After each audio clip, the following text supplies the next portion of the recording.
السلام علیکم ورحمۃ اللہ وبرکاتہ۔ الحمد للہ وکفى وسلام علی عباده الذین اصطفى اما بعد۔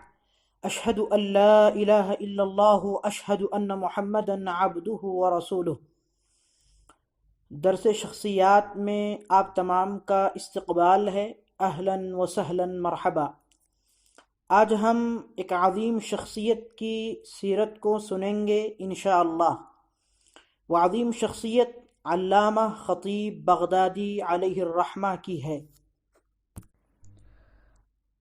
آپ کا نام و نسب احمد بن علی بن ثابت بن احمد بن مہدی رحمہ اللہ تھا۔ آپ کی ولادت 24 جمادی الثانی 392 ہجری بروز جمعرات بغداد میں ہوئی۔ کنیت اور القاب: آپ کی کنیت ابو بکر تھی اور لقب الخطیب تھا۔ اس کے علاوہ بھی آپ کو کئی ایک القاب سے نوازا گیا، مثلا الامام، العلامہ، الحافظ، الناقد، محدث الوقت، صاحب التصانیف وغیرہ۔ ابتدائی تعلیم: آپ علیہ الرحمہ کی ولادت ایک علمی گھرانے میں ہوئی۔ آپ کے والد ابو الحسن علی بہت اچھے عالم دین، حافظ قرآن اور اچھے خطیب تھے، اسی لیے آپ خطابت کے منصب پر تقریباً 20 سال فائز رہے۔ الغرض، آپ کے والد نے شروع ہی سے اپنے بیٹے کی تعلیم و تربیت پر توجہ دی۔ والد محترم نے آپ کو قرآن کی تعلیم کے لیے ہلال بن عبداللہ الطیبی کے پاس بھیجا۔ انہوں نے آپ کی بہت ہی بہترین تعلیم و تربیت کا اہتمام کیا۔ آپ کو طلب حدیث کا بھی بڑا شوق تھا۔ طلب حدیث کی پیاس بجھانے کے لیے آپ نے اپنے دور کے جس بڑے محدث سے استفادہ کیا وہ ابو بکر البرقانی رحمہ اللہ ہیں۔ خطیب بغدادی رحمہ اللہ آپ کی بے حد قدر کیا کرتے تھے، کیونکہ حدیث کی طرف متوجہ ہونے میں آپ کے استاد کا بہت بڑا دخل تھا۔ طلب علم کے لیے اسفار: آپ علیہ الرحمہ کو شروع ہی سے حدیث کی طرف زیادہ رغبت تھی، اسی لیے اس کی طلب کے سلسلے میں آپ نے کئی ملکوں اور شہروں کا سفر کیا، مثلا کوفہ، بصرہ، حجاز، بغداد کے کئی ایک قریبی علاقوں کا بھی سفر کیا۔ اساتذہ کرام: آپ علیہ الرحمہ نے بہت سارے شیوخ سے استفادہ کیا۔ آپ کے اساتذہ کی تعداد کو بعض مورخین نے 1000 تک بتایا ہے، جن میں سے چند یہ ہیں: ابو عمر بن مہدی الفارسی، سعد بن محمد الشیبانی، ابو بکر البرقانی، ابو عمر الہاشمی، علی بن قاسم الشاہد وغیرہ۔ تلامذہ: آپ کے شاگردوں کی بھی تعداد بہت زیادہ ہے، جن میں سے کچھ یہ ہیں: عبدالعزیز الکتانی، ابو منصور الشیبانی، ابو الفضل بن خیرون، محمد بن علی بن ابی العلا المصیصی، ابو نصر ابن ماکولہ وغیرہ۔ آپ کے اوصاف و مناقب: خطیب بغدادی رحمہ اللہ نہایت ہی خوش آواز، فصیح اللسان، خوبصورت اور قد آور شخصیت کے مالک تھے۔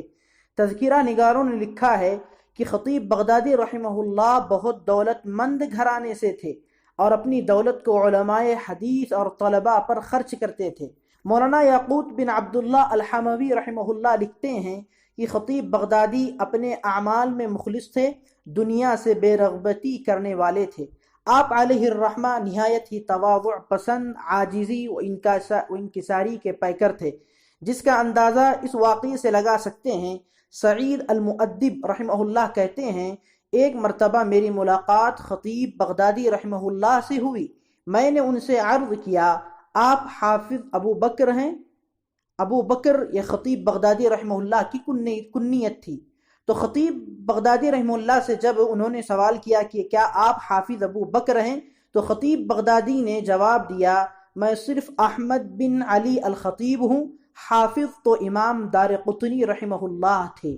اس واقعے سے آپ کی عاجزی و انکساری کا پتہ لگایا جا سکتا ہے۔ حالانکہ آپ ہی حافظ ابو بکر تھے، لیکن آپ نے امام دار قطنی رحمہ اللہ کی طرف اشارہ کیا، اس سے آپ کی عاجزی و انکساری کا پتہ چلتا ہے۔ آپ کے تعلق سے ستائشی کلمات: ابن عساکر رحمہ اللہ کہتے ہیں، آپ علیہ الرحمہ فقیہ، حافظ، مشہور امام، مصنف تھے۔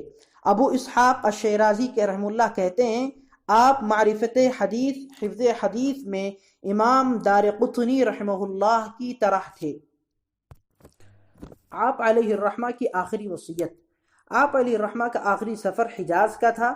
حجاز سے تشریف لانے کے بعد جامع منصور میں درس و تدریس کے منصب پر فائز رہے۔ نصف ماہ رمضان 463 ہجری کو آپ بیمار ہو گئے۔ اس وقت آپ کے پاس 200 دینار تھے۔ چونکہ آپ کا کوئی وارث نہیں تھا، اس لیے آپ نے وہ رقم طلباء حدیث میں تقسیم و خرچ کرنے کی ذمہ داری ابو الفضل بن خیرون کے حوالے کی۔ آپ نے یہ بھی وصیت کی کہ وفات کے بعد آپ کے سارے کپڑے، دیگر جو بھی چیزیں ہیں، فقراء و مساکین میں تقسیم کر دی جائیں۔ اسی طرح آپ نے اپنی تمام تصنیفات اور کتابوں کو وقف کرنے کا حکم بھی ابو الفضل خیرون کو ہی دیا۔ وفات۔ آپ علیہ الرحمہ پیر کے دن چاشت کے وقت 17 ذی الحجہ 463 ہجری کو 72 سال کی عمر میں وفات پا گئے۔ انا للہ و انا الیہ راجعون۔ آپ کی نماز جنازہ جامع منصور میں قاضی ابو الحسین محمد بن علی المہدی رحمہ اللہ نے پڑھائی، جس میں علماء کرام، فقہاء عظام اور محدثین کی ایک بڑی تعداد کے علاوہ عام لوگوں نے بھی شرکت کی۔ آپ علیہ الرحمہ کی تصنیفات۔ آپ حرفن مولا تھے، اسی لیے آپ کی کتابوں کو فنون کے اعتبار سے ذکر کیا جا رہا ہے جو مشہور و معروف ہیں۔ فن حدیث میں حدیث النزول، کتاب السنن، فن تخریج میں کتاب اطراف المؤطا، روایہ محمد بن البزار، فن مصطلح الحدیث میں الکفایہ فی علم الروایہ، الاجازہ للمعدوم والمجہول، آداب الحدیث میں شرف اصحاب الحدیث، الرحلۃ فی طلب الحدیث، الجامع لأخلاق الراوی وآداب السامع۔